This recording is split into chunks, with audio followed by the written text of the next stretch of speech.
उठो जागो और अपने लक्ष्य को प्राप्त किए बिना मत ठहरो। तो उठो जागो, हम सभी उठते जागते हैं। वृक्ष, पर्वत, सागर, नदियां सब सोते जागते हैं। कहां कहां कैसे वैज्ञानिक होते हैं, तो वृक्ष कैसे सोते हैं, उसमें कब कहां ऑक्सीजन ले रहे हैं, कार्बन डाइऑक्साइड छोड़ रहे हैं, ये बड़ा विषय है। तो जागने का यहां पर अभिप्राय जागृत से है। यही जग जामिनी जागहि जोगी, वयम राष्ट्रीय जागृयाम से है। या निशाम सर्वभूतानाम तस्याम जागृत संयमी से है। जो संयमी व्यक्ति है वो उठता है, वो जागता है। जागो फिर एक बार, उगे अरुणाचल में रवि, आई भारतीय ऋतकल कंठ में, क्षण क्षण में परिवर्तित होते रहे प्रकृति पट। गया दिन, आई रात, गई रात, खुला दिन, ऐसे ही संसार के बीते दिन, पक्ष, मास, वर्ष कितने ही हजार। जागो फिर एक बार, जागो फिर एक बार, जागो फिर एक बार। यहां पर जागृत का मतलब है, सारे हमारे शास्त्र सब ये कह रहे हैं जागो। कौन जागेगा? युवा जागेगा। तो हम जागरूक कितने हैं, कितनी हमने जागृत है? एक 39 वर्ष का सन्यासी स्वामी विवेकानंद जी जो काम कर गए, आज उनकी चर्चा हो रही है। कितनी बीमारियों से पीड़ित थे वो, यौवन काल में ही निधन हो गया। तो ऐसे सन्यासियों का अगर उनके माता पिता से ही उनको ऐसे आहार विहार ऐसा रहा होता, तो इस धरती पर और ज्यादा उनका शरीर होता, तो ज्यादा कल्याण होता। तो जागेगा कौन? हम चिकित्सक हैं जो स्वस्थ है, इनका स्वास्थ्य अच्छा नहीं। नेतृत्व की बात कर रहा हूं। नेतृत्व कौन करेगा? निर्णय लेने की जिसमें क्षमता होती है वो अच्छा नेता बनता है, लीडर बनता है। किसी नेता स्वास्थ्य में हो सकता है, कोई स्वास्थ्य का, कोई टेक्नोलॉजी किसी भी विषय का हो सकता है, कोई राजनीति का हो सकता है। अलग अलग नेतृत्व करने की क्षमता होती है। निर्णय नहीं ले पाता है, वो कैसे करेगा? जो निर्णय अपने बदलेगा। बहुत लोगों ने अपने निर्णय लिए होंगे, 1 जनवरी से व्यायाम करेंगे, 1 जनवरी से अपनी फिटनेस पर हम ध्यान देंगे, हम रोज सुबह उठेंगे, रोज अध्ययन करेंगे, रोज ये करेंगे, व्रत लिए होंगे। पहले शुरू किया, नए साल में हम शुरू करेंगे, फिर रजाई के अंदर घुस गए। तो संकल्पशील नहीं है। बात युवाओं की हो रही है। आज ये राष्ट्रीय युवा दिवस है। तो युवा जो संकल्पशील नहीं है, जिसमें निर्णय लेने की क्षमता नहीं है, वो अपने को युवा कहना बंद कर दे, वो युवा नहीं है। संकल्प ले लिया। और प्रेरणा कैसे मिलती है? युवाओं से। मैं यहां पर एक जिक्र करना चाहूंगा। अरुणिमा सिन्हा, बड़ा नाम है, वो नेशनल वॉलीबॉल प्लेयर, दिल्ली से चलती है, परीक्षा देने के लिए कहीं लखनऊ या कहीं आ रही थी।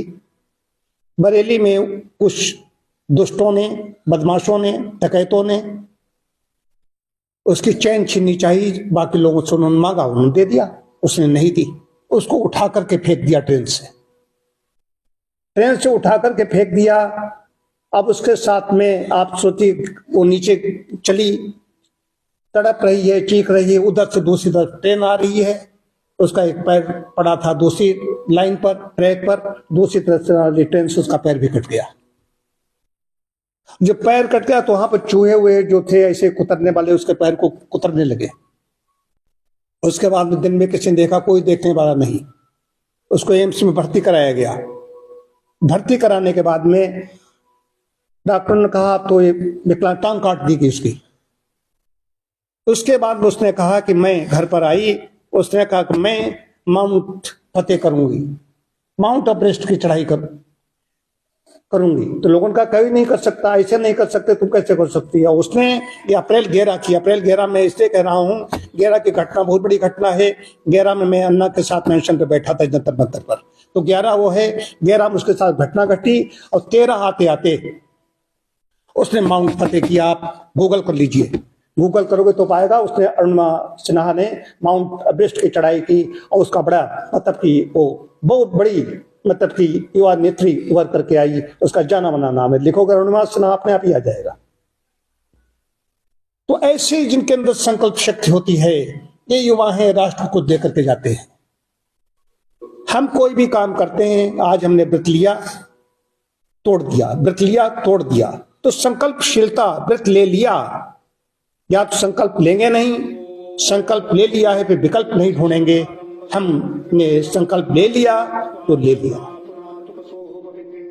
ये होना चाहिए जिनके जिनके अंदर ये है, उनकी वय कितनी भी हो, कैसे भी हो, वो सब युवा है। तो संकल्पशीलता, निर्णय लेने की क्षमता एक बहुली चीज है, जो करेगा वो लाभान्वित होगा। डॉक्टर साहब, आज इस पर क्या कहना चाहेंगे आप? जी, स्वामी जी के बारे में जितना भी कहा जाए कम है। जैसे कि उनका जन्म हुआ था आज ही के दिन, यानी 12 जनवरी 1863 को। वो 39 वर्ष की अल्पायु में वो चले गए। ऐसे ऐसे सिद्धांत प्रतिपादित कर गए, भारत का गौरव विदेशों में बढ़ा गए कि उनके बारे में जो कहा जाए कम है। कुछ घटनाएं उनकी 2-3 हम बताते हैं। वो अमेरिका गए, धर्म के विषय पे बोलना था, तो उन्होंने पहली लाइन कही, मेरे अमेरिकी भाइयों और बहनों। इससे जितनी लाखों की भीड़ थी सब एकदम मंत्रमुग्ध हो गई। उन्होंने जीवन में पहली बार ये संबोधन सुना था, भाइयों और बहनों वाला। सब लोग उनके अनुयायी हो गए, बहुत उनको इज्जत मिली। ऐसे ही वो एक नदी पर पुल पर टहल रहे थे सुबह के टाइम। एक निशानेबाज बंदूक से नीचे पड़ी कंकड़ियों पर निशाना मार रहा था। कई बार उसने प्रयास किया, लगा नहीं पाया। तो उन्होंने वे पहुंचे, बोले तुम एकाग्रचित नहीं हो रहे हो, उस कंकड़ी पर अपना एकाग्रचित हो। बोले तुम क्या कर लोगे, कभी चलाई? बोले नहीं। बोले तुम बता दो कैसे चलती है, मार देंगे। तो एकाग्रचित होकर उन्होंने निशाना लगाया, कंकड़ी को एक बार में उड़ा दिया। बहुत प्रभावित हुआ और इनसे, इनके विचारों से उसने प्रेरणा ली। ऐसे एक और घटना थी इनकी कि ये सिर पर पगड़ी बांधे भारतीय वेशभूषा में और जा रहे थे। एक अमेरिकन आया, उसने इनको बेइज्जत करना चाहा कि आप ऊपर से तो भारतीय वेशभूषा पहनते रहते हो, सब कुछ पहने हो, लेकिन जूते हमारी संस्कृति के हैं, ये आप पूरा ये क्यों नहीं भारत का पहना? उन्होंने कहा आपने बिल्कुल ठीक प्रश्न पूछा, इसका उत्तर ये है कि भारतीयता सबसे ऊपर है और आपकी सभ्यता की चीजें हमारी, मतलब हाजिर जवाबी उनमें बहुत थी। ऐसे ही एक इंग्लैंड की महिला उनसे बहुत प्रभावित थी। उसने कहा कि महाराज जी, हम आपसे इतने प्रभावित हैं कि हम चाहते हैं आपके जैसा पुत्र हो, तो हम आपसे विवाह करना चाहते हैं। तो इन्होंने उनको माता कह के संबोधित किया कि आप जानती हैं कि हम ब्रह्मचारी हैं और किस सेवा में लगे हुए हैं, तो हमको को पुत्र मान लीजिए, हम आपके पुत्रवत कार्य करेंगे। तो इतनी प्रभावित इनके चरणों में गिर गई कि आप जैसा देश व्यक्ति जो है समाज को सुधार सकता है। इस तरीके से हमें उनके जीवन से प्रेरणा लेने की चाहिए।